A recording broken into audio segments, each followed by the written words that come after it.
Hello, everybody. Welcome back to another episode of Brewing with Jim. My name is Joseph. And my name isn't. No, my name is Jim. I'm sorry. That's excellent. My name is Jim, and Joseph and I are here. We don't know what your name is. Not at all. Out there listening to us. Although we'd like to.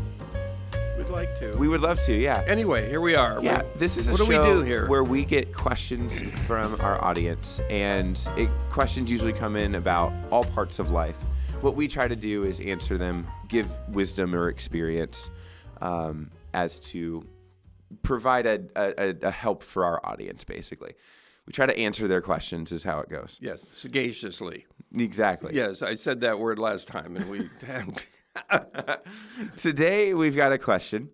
It has to do with church. Okay. How important is it to attend one church at a time as opposed to maybe bouncing around a couple of churches? Oh, okay. Okay. Yeah. What are your I'm not thoughts on sure that? what at a time means, but I would take that as at one point, like at one... belong to one church. Belong to one church, like for a significant chunk of my life. Okay. We're talking church here about the local parishes, the local churches, Yeah. the local gathering places. Mm-hmm. It's very important. Mm-hmm. It's Yeah. crucial for a whole bunch of reasons, and I don't have in my mind what order to mention them. But first Sure. of all, whether a church has a formal membership or not, Right. you are a member then of a community. Local churches are communities, and the core of that community is based on we all have a status of being in Christ. We Yeah, all that's right. recognize the same Jesus, the same God, and that's very important. Mm-hmm. That's excuse me. That gives a sense of community, but it's not just the sense; it's an actual community. It's a real community. And you get to know people's names, and you get to know people, and you have friendships there. Right. If you butterfly from one church blossom to the next, Yeah. that community doesn't exist. That's right. With you as a member. So that's probably the most important reason. I completely agree. I don't know how to rank the importance of the reasons, but that certainly is very important that you have this community. Now, there may be a resistance to a particular church. I don't like the carpet color. Sure. I Yeah. don't like the way the pastor dresses. I don't like the music volume. I don't like. There are all these criticisms existing that people use. I just don't think this church is the one I want. It seems insincere. Right. Yeah. Well, it's going to be imperfect. The local church is not imperfect. That's right. Everybody who sits in the pews in the congregation is a sinner, and so is the staff, including the pastor. Yep. All sinners. Yep. But I think it's important to realize if you're running one of these churches that you don't have all the answers, and you are there with the commonality that we know that we are to be in Christ, and we are following Christ or walking with Him. And so that happens if you are in one church. You get to know the people. Absolutely. Okay. Another reason to belong to one church is that churches exist to manifest the love of God to a community. Some churches call that outreach. Sure. And they go out and do things for other people. Serving together in that way with other people that you know and often serve with adds strength to that service to other people. Right. And the beneficiaries of that service, that work, will be noticed that you all have something in common. Okay, Absolutely. That's another reason. Yet another reason is that I believe, I know, that everybody in a church needs a personal pastor. And that pastor is a person who will recognize your voice if you call him on the phone. That person will be at your side in the emergency room when you're on a gurney. And he would want to be there, and he will be there. He is the person who knows you and knows your family and knows your dog's name. Okay, that's crucial for growth, to have a personal shepherd as a sheep. That's very, very important. Mm-hmm. The fault of many churches is that the pastors are not shepherds, Right. and they sometimes don't understand the personal pastor concept. Right. But nevertheless, it should be there, and if it is there, then that's going to be a relationship that will develop Yeah. with you, and instead of flooding about from church Absolutely. to church. Absolutely. Yeah. What would cause the desire to change churches or just check out other churches? Well, if you're looking for one and Yeah. you don't have a home church, That's right. then yes, I think makes it's sense, very yeah. important. And how do you check out? This isn't part of the question, Sure. really, but how do you check out a church to see if it's the kind of church you want to belong to? Right. And by kind of, I mean, does it teach the Bible as the Word of God? Mm-hmm. Mm-hmm. That's one. Absolutely. Does it recognize all the doctrinal basics of Christianity? Yeah. The foundational ones. The foundation, the yes. big ones. the biggies. Yeah. Does it have an emphasis on one of the aspects of a church that overwhelms the other aspects of the church? By that, I mean, are they so missionary-oriented that they forget about worship, that worship is diluted? Sure. Or are they so worshipful that they dilute evangelism or and the preaching of the gospel? Yeah. And there are 4 or 5 or 6, actually 4 or 5 of those, I think, that the emphasis will skew what the church is and the personality of the church. Absolutely. And somebody in the church, a member of the church, may not fit that emphasis. Sure. Because we all are given different ministries and Yeah. skills for different ministries. Yeah. That could be construed as a good thing, and if you're not already doing that, I mean, in one sense, right? If your church is lacking, let's say, of emphasis on any kind of missions, you have one or a couple of congregants who have a real heart for that. Like that could be the beginning of a ministry, let's say. It Well, depends. it could be, but it should be the depends. emphasis of the church anyway. Right. An equal balanced emphasis with, Yeah.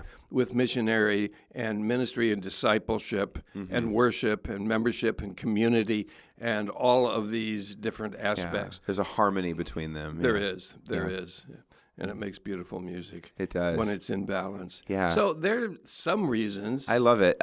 My fundamental approach to this question starts with picturing a congregant's relationship with the church, Yes. identifying that is a two-way street. And I think that people have a sense of their own investment into a church, and that's kind of the thing that we tend to quantify as people. Of like, how am I plugging in here? How am I investing? How am I tithing? How often am I going? And to recognize the two-way aspect of that, where how is this church investing in me, right? And flipping the subject and the objects of those sentences. With that in mind, I think of this paradigm between deep and wide. And I would want to ensure that a person's relationship with their church emphasizes the quote-unquote deep as opposed to the quote-unquote wide.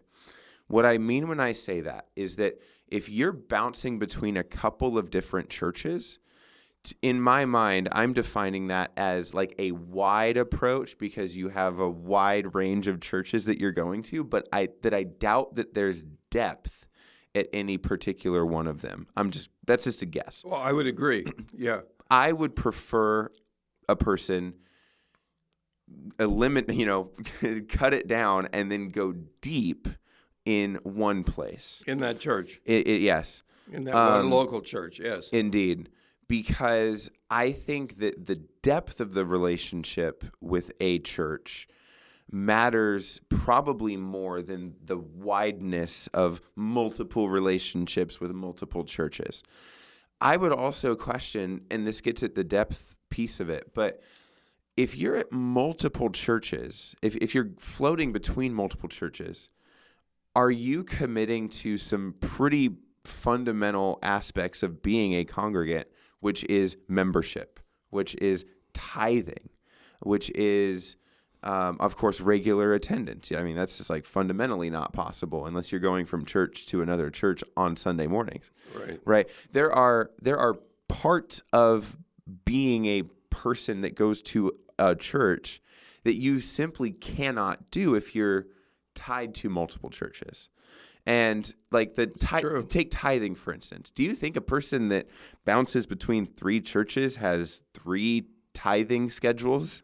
Probably not. I'm just going to guess not. No. Right? And so there's like a lack of the full depth of that relationship in my opinion, right? And that's what I kind of am fundamentally thinking about this. It's floating around, like you said, to try to find a church to eventually plant yourself in for the long haul is one thing. But making a regular practice out of, this week, I don't know, I'll go over here and see these people. This week, okay, and making that your long-term plan, I don't think is wise. Why don't we let's examine the reason a person would want to go to church in the first place. Yeah. And I'm talking about the average congregant who may have not given deep thought to this, but there is in the makeup of many people who look at different churches, is this going to suit me? And what am I going to get out of this instead of what can I put into this? And Yes. the real reason that we are members of a congregation, one of the important reasons, is that we can minister to the people who are in there. Maybe somebody just wants somebody to sit with them, and they're lonely. If that's the case and I can sit with them so they are not alone, who cares what kind of music there is? Who cares about the color of the walls in the church and so forth? Right. We are to attend church and to become part of the community for what we can do for the community, and we do it in the name of and for the glory of God. Right. That we go about these activities. But if the idea is I want a church that aesthetically pleases me, right, you're on a search that will not have a find somewhere. You won't discover that because every church is going to have something that isn't quite right. Of course. Somebody asked me, what kind of church do you like? And I say red brick. Yeah. That's going to be the answer to where I am and what my attitude is. Yeah. As you're examining, I mentioned before, someone's looking for a church. Most churches, probably all, have websites. Yep. And you can go to the website, and on the website is going to be a statement of beliefs. That's right. First of all, examine the statement of beliefs to see if they're in line with God's Word. And if there's an emphasis in there on something that is a little bit outside of your comfort zone, right? Then examine that. One example that comes to my mind, many of my proteges have asked me, how do I find a church? Will you help me find a church? And they're in different states and they're in different places.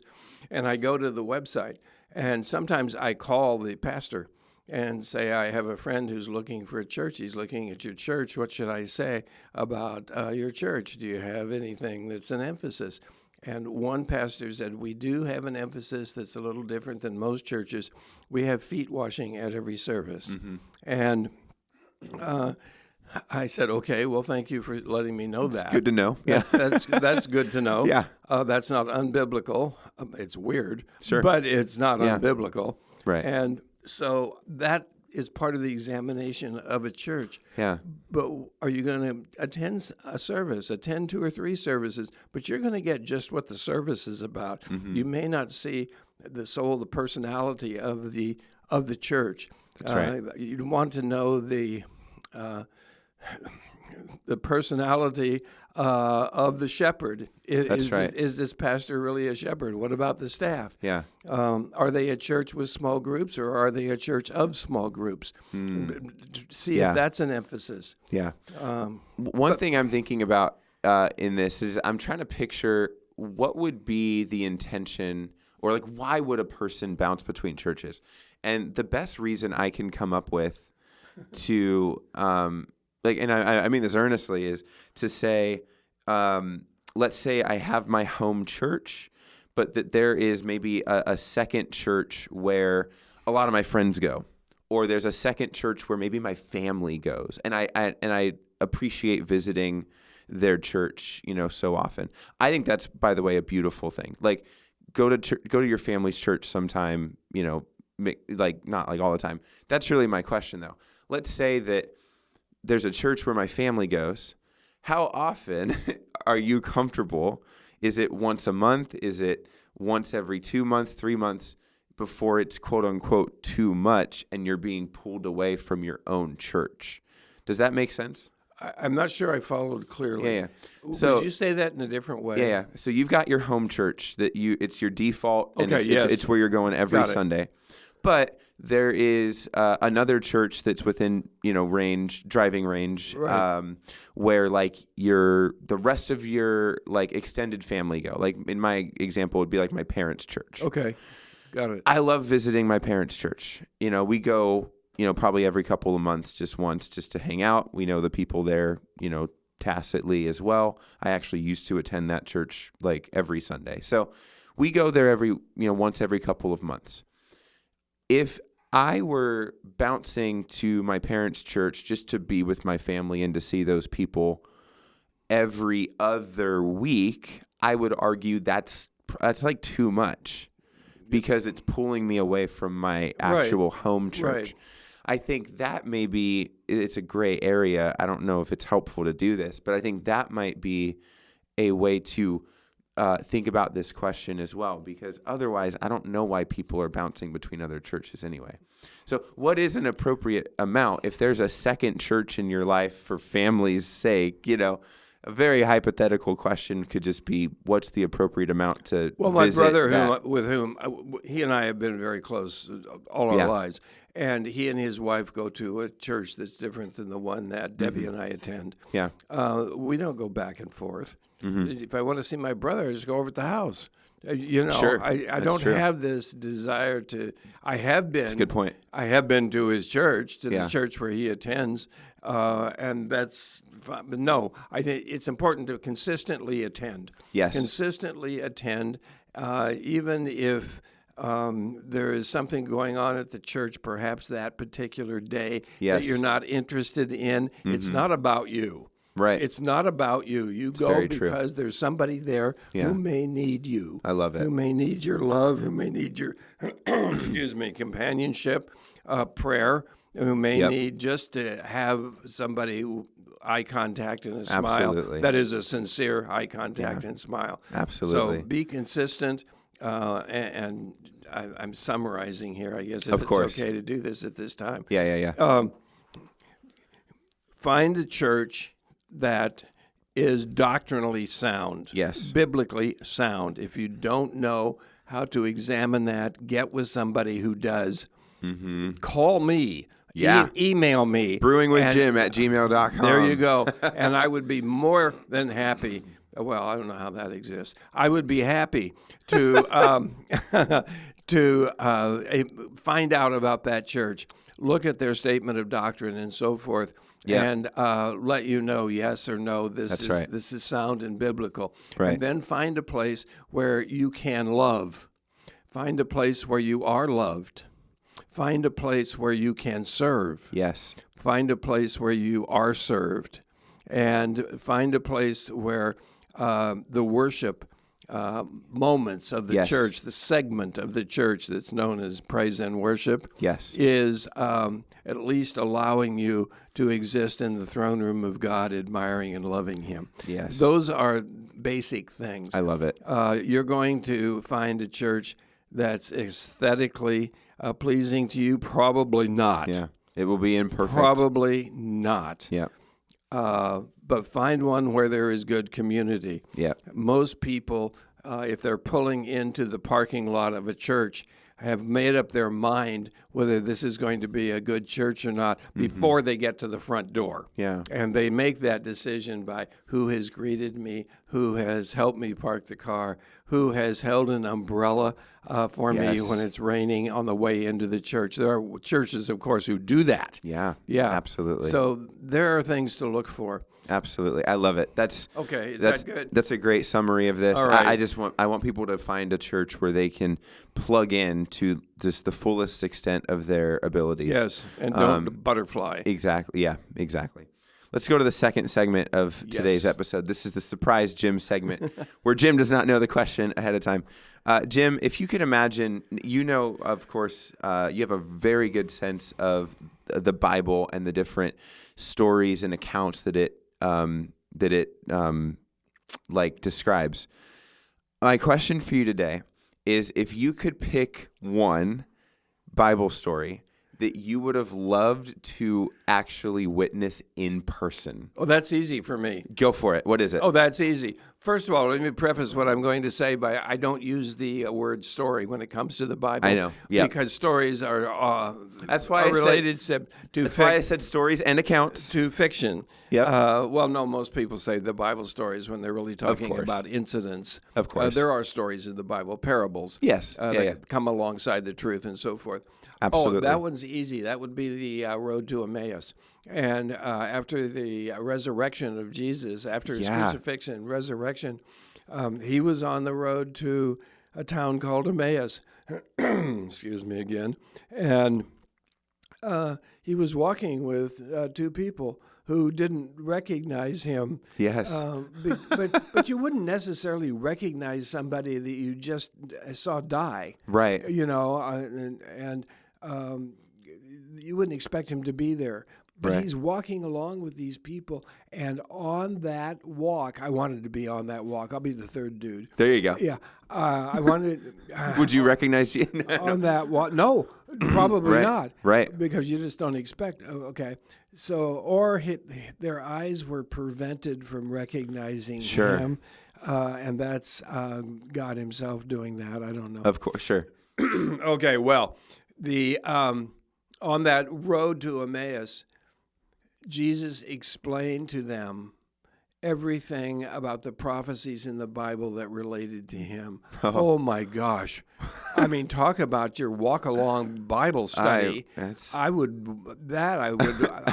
love to be in attendance. Oh, man, I would pull my phone out and start recording. Yes. On the road to Emmaus. Well, I don't know. They had cell phones. But I doubt it. No. So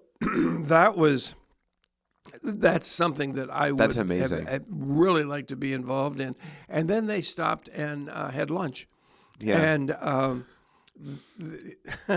And when they were breaking bread together, they recognized who he was. Wow. And then he was gone. What a beautiful, it's goodness. Oh, I love that story. That's their recognition of him, is when he's breaking bread with them. Yes. That's so beautiful. Yes. Oh my goodness. Yes. What a great answer. So there's my, that was easy for me. Yeah. Would I want to watch the flood? Probably not. That wouldn't be fun. No. Yeah. Would I want to watch the birth of Jesus in Bethlehem? No, I've seen births before. It seems pretty gross. No, yeah. Yeah. But I certainly would not have wanted to watch the crucifixion. Yeah. This is, as we record this, we're having Passion Week. That's right. And this week, I know it's going to drop later. For everybody later. But we were encouraged by the head of schools here to observe Passion Week in our classes. And passion, by the way, doesn't mean strong desire for a thing or a person. Of course. It means suffering. Yeah. And com means with. So compassion is a willingness to suffer with someone else. Yes. And I did not use the material that was sent to me. I used instead an article that I have read to classes for years from the Journal of the American Medical Association, JAMA. It's a medical article about what happens at scourgings and crucifixions to the body. It's just gnarly. And I tell the students before, it's 11 pages, and I read it with dramatic voice, emphasis, pause placement, and so forth.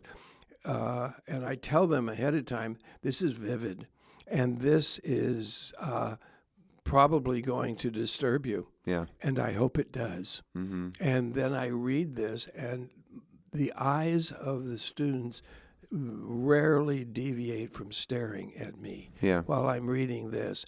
When it's over, the scourging, by the way, and the crucifixion, and what happens to the muscles and the body and the respiration insane. and the exhalation and Yeah. all of that. And then I end it by saying, here we have on the cross a human who cannot breathe. Yep. And he can breathe in but can't breathe out.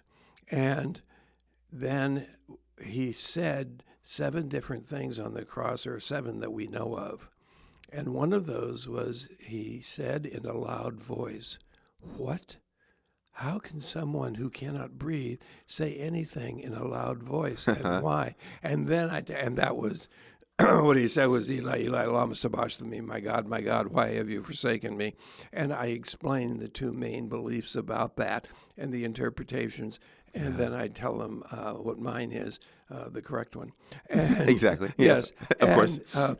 And that's our devotion. Wow. Well, that. How do we get off on this? You're talking about something how you wouldn't want to witness that. I would not want to have witnessed the crucifixion. I can barely read about it without my eyes getting wet. Yeah. If I didn't know Christ, if I didn't know him, if I didn't love him, I probably wouldn't care. It would just be another incident I'm reading. But it's so emotional that I probably wouldn't have wanted to. But the road to Emmaus, I'm there. I'm there, yeah. Yeah, I'm going to walk with you. Right. I don't know why this comes to mind for me. I think of what would, almost from a cinematography perspective, make for the most dramatic, sight. And one thing that even as a kid I remember being drawn to was the image of the pillar of fire. And just how wild, leading the Israelites through the desert, what would that have looked like? How big could that have been? How bright and how hot? The docks of glory. Yeah. Just how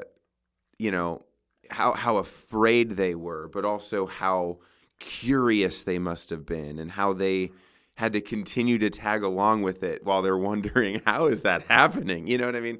That would have been, in my mind, I don't know why that's one of the first things to come to my head, but that would have been, I bet, just so impressive to see in person. I hadn't thought of that, but yes. Yeah. Yeah. Well, they were going through a lot of things They did not understand. Yeah. Parting of the Red Sea is kind of in the same category. And the manna every morning, and they didn't know what it was, and so they called it, "What is this?" Manna. There it is. Which is what that means. Yeah. There were a lot of things. So much like that. Yeah. Let's wrap this up, though. Okay, let's do We're it. out of time.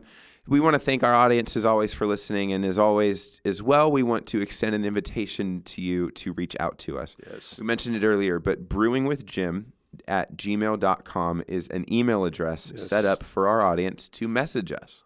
If you have a question that you want us to answer on the show, if you want to leave us a note, a comment, if you want to tell us where you're listening from or how you heard about the show, we want to hear all of that stuff. Yes, that's true. Brewingwithjim@gmail.com.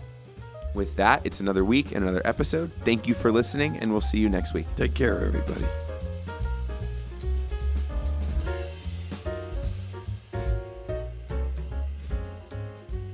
This episode has been a production of the Capistrano Valley Christian Schools Podcast Network. CVCS is a Christian TK through 12 school in San Juan Capistrano, California. Please visit cvcs.org/podcasts to listen to the variety of shows our students produce on our campus. You can also find all of our shows on Apple Podcasts, Spotify, YouTube, and others.